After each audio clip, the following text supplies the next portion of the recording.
Benito Mussolini doesn't even wait for an answer. His ambassador has just handed the Greek government an ultimatum, demanding they surrender strategic territory without a fight, and before Athens can formally respond, Italian troops are already crossing the Albanian border into Greece. He expects this to be quick. Greece is small, mountainous, poorly equipped compared to Italy's modern army, and Mussolini has spent months bragging to his own inner circle that he'll have Athens within weeks, a personal triumph to match and maybe even outshine what his ally Adolf Hitler has already achieved across Poland and France. Instead, within days, the campaign starts falling apart. Within months, Italian forces are in full retreat, pushed backward into the very Albanian territory they invaded from, and Mussolini's personal prestige as a serious military leader is in ruins, so badly damaged that Hitler, who wasn't even told about the invasion in advance, has to divert German divisions away from his own planning to rescue his ally from total humiliation. This is the story of how one of history's most infamous dictators managed to lose to a country a fraction of his army's size, and how that failure ended up reshaping the timeline of the entire war in Europe. To understand why Mussolini launched this invasion in the first place, you have to understand the position he was in by the autumn of 1940. Hitler's forces had just conquered France in a stunning 6-week campaign.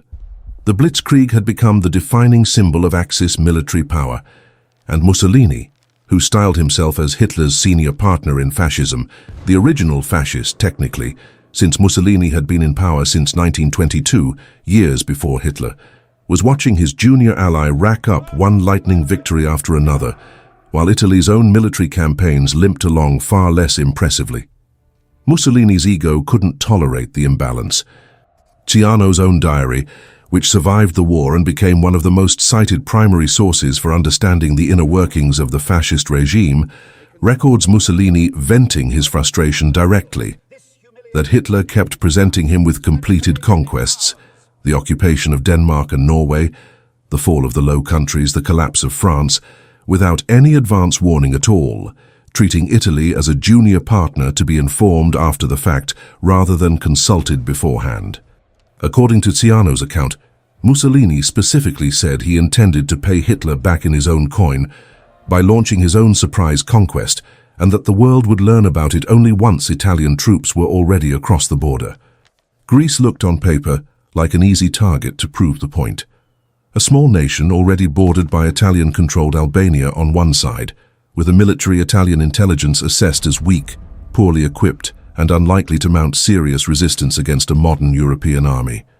Mussolini set the invasion in motion largely to restore his own standing, both with Hitler and with the Italian public, without properly consulting his own general staff about whether the army was actually prepared for a real campaign in the terrain involved. When his own chief of the army general staff, Marshal Pietro Badoglio, raised concerns about the lack of preparation, troop numbers, and equipment needed for a mountain campaign in autumn, Mussolini reportedly waved the objections aside, insisting the operation would be swift. The Italian plan called for roughly 150,000 troops, advancing from Italian-occupied Albania into the mountainous Epirus region of northwestern Greece, with the expectation of a rapid collapse of Greek resistance followed by a swift march toward Athens. Almost every part of that assumption turned out to be wrong. The terrain itself was brutal. Steep, forested mountains with few good roads, terrible for the kind of fast, mechanized advance that had worked so well for German forces on the flat plains of Poland and France. Autumn rains turned what roads did exist into mud, bogging down Italian vehicles and supply lines almost immediately. Italian logistics planning had badly underestimated how much ammunition, food, and winter clothing an extended mountain campaign would require, especially as the calendar moved toward winter and temperatures in the highlands dropped well below freezing. Meanwhile, Greek forces, though smaller and less mechanized, had two enormous advantages Italian planners had dismissed. They were defending their own homeland in terrain they knew intimately, and Italy's clumsy, arrogant ultimatum had unified Greek public opinion behind the war effort almost overnight. When the Italian ambassador delivered the ultimatum to Greek Prime Minister Ioannis Metaxas in the early hours of October 28th, demanding Greece allow Italian troops to occupy strategic points on its own territory, His actual recorded response, delivered in French, the language of diplomacy at the time, was simply, "Alors c'est la guerre," then it is war. Popular memory in Greece later condensed that into a single defiant word, ochi, Greek for no, and that's the version that stuck. The moment became so central to Greek national identity that October 28th is still celebrated every year in Greece as Ochi Day, commemorating the refusal, even though the word itself is more legend than verbatim transcript. Greek General Alexandros Papagos organized a defense that used the mountains themselves as a weapon, funneling Italian advances into narrow passes where smaller, well-positioned Greek units could inflict disproportionate damage on a much larger invading force.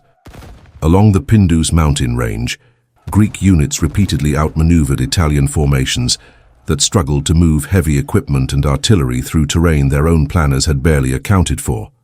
Greek soldiers, many of them local reservists intimately familiar with the mountain paths, moved faster on foot through terrain that bogged down Italian mechanized columns entirely. The Italian offensive stalled within roughly 2 weeks. By mid-November 1940, Greek forces launched a counter-offensive that didn't just stop the Italian advance, it reversed it entirely, pushing Italian troops backward across the very border they had crossed just weeks earlier and driving deep into Italian-held Albanian territory.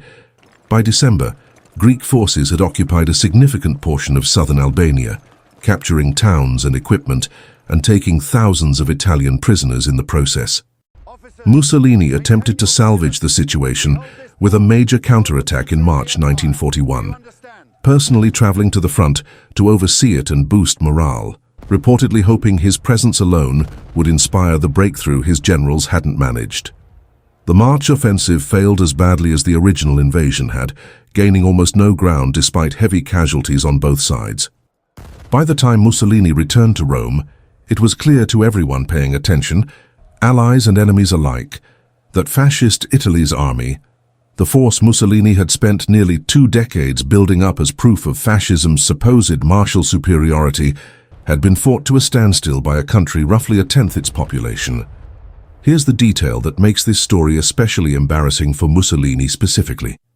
Hitler didn't find out about the Greek invasion in advance through any formal coordination between the two Axis powers. Hitler learned about it essentially in real time while traveling by train to meet Mussolini in Florence for a scheduled summit. The invasion had already begun by the time he arrived. Hitler was reportedly furious, though he masked it diplomatically in front of Mussolini at their meeting. From a purely strategic standpoint, an unplanned Italian war in the Balkans was the last thing Hitler wanted at that moment.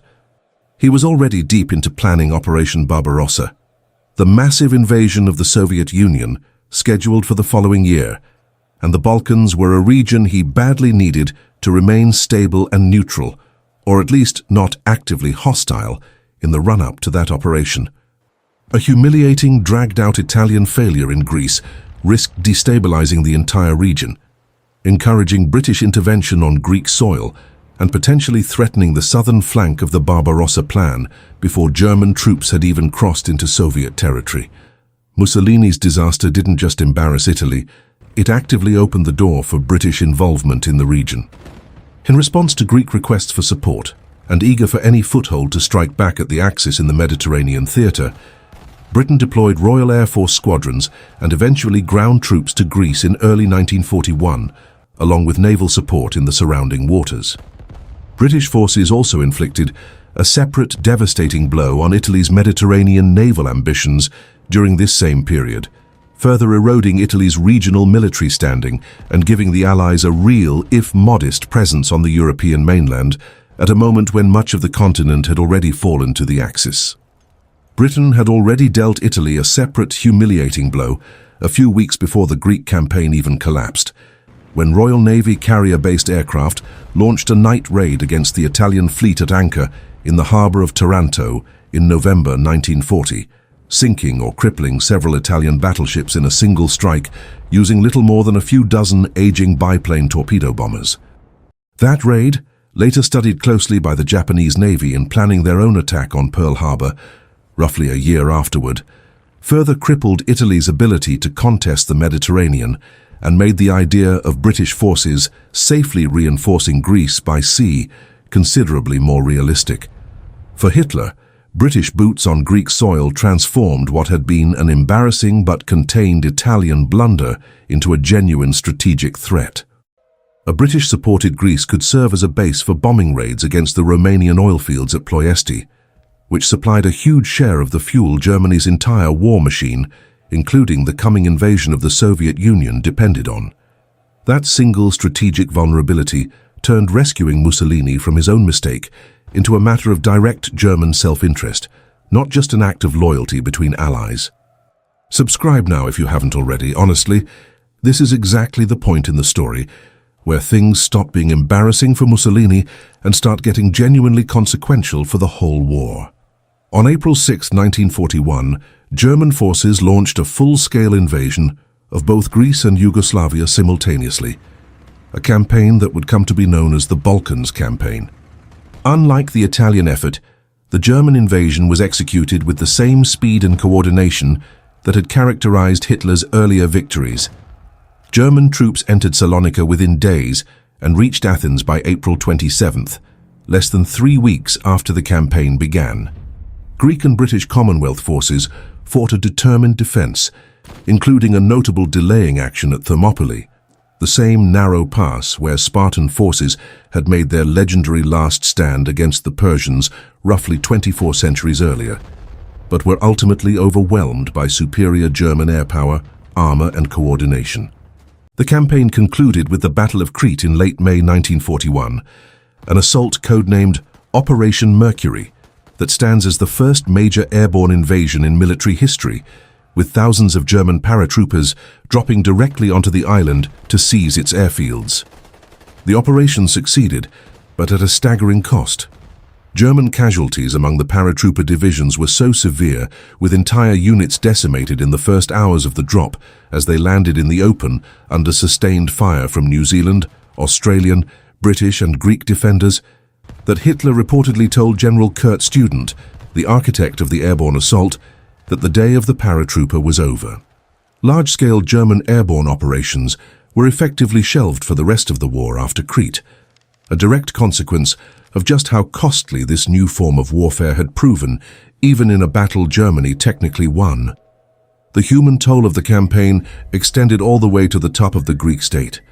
As German forces closed in on Athens in late April 1941, King George II of Greece and his government were forced to evacuate first to Crete, and then, after the fall of Crete a month later, into exile in Egypt and eventually London, governing what remained of free Greek forces from abroad for the rest of the war. It was a stark, visible symbol of just how completely the initial Italian miscalculation had ultimately snowballed. A war Mussolini had launched expecting a swift personal triumph had within 7 months resulted in the occupation of the entire country and the exile of its head of state, achieved not by the army that started the war, but by the ally who had to come clean it up. Here's where this story stops being just an embarrassing footnote and becomes something historians still actively debate. The diversion of German resources and, more importantly, time into rescuing Mussolini's failed campaign may have delayed the launch of Operation Barbarossa against the Soviet Union by several crucial weeks. Barbarossa was originally intended to launch in mid-May 1941, giving German forces the maximum possible number of dry weather months to achieve a decisive victory before the brutal Russian winter set in. Instead, the invasion of the Soviet Union didn't begin until June 22, 1941, roughly 5 to 6 weeks later than originally planned.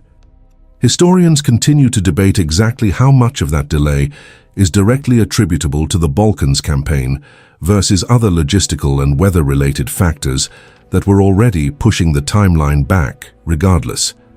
But the timing is difficult to ignore. German forces were tied up conquering Greece and Yugoslavia through late April and securing Crete through late May, right up against the eventual Barbarossa launch date. That delay mattered enormously 6 months later, when German forces found themselves fighting through the outskirts of Moscow, in the depths of a Russian winter that arrived several weeks earlier than usual that year, with temperatures plunging well before German troops still largely equipped for a quick summer campaign, had adequate winter gear. Whether those lost weeks in the Balkans were the decisive factor in Germany's eventual failure to take Moscow before winter is a question that will probably never be settled with certainty. But it's a debate that exists at all, specifically because Mussolini decided, on his own initiative and without warning his own ally, to invade a small mountainous country he badly underestimated. The human cost of the Greek campaign, on both the Italian and Greek sides, was severe. Historical estimates place total casualties from the Greco-Italian War, including killed, wounded and captured, in the tens of thousands on each side, a staggering toll for a conflict Mussolini had originally expected to resolve in a matter of weeks. Greek civilians paid an even heavier price in the years of occupation that followed the German conquest. The winter of 1941 into 1942 brought a devastating famine to occupied Greece, driven by Axis requisitioning of food and supplies for their own forces, combined with a disrupted shipping and agricultural system, made worse by an Allied naval blockade of the region that, however strategically justified from a purely military standpoint, cut off supply routes the civilian population had depended on.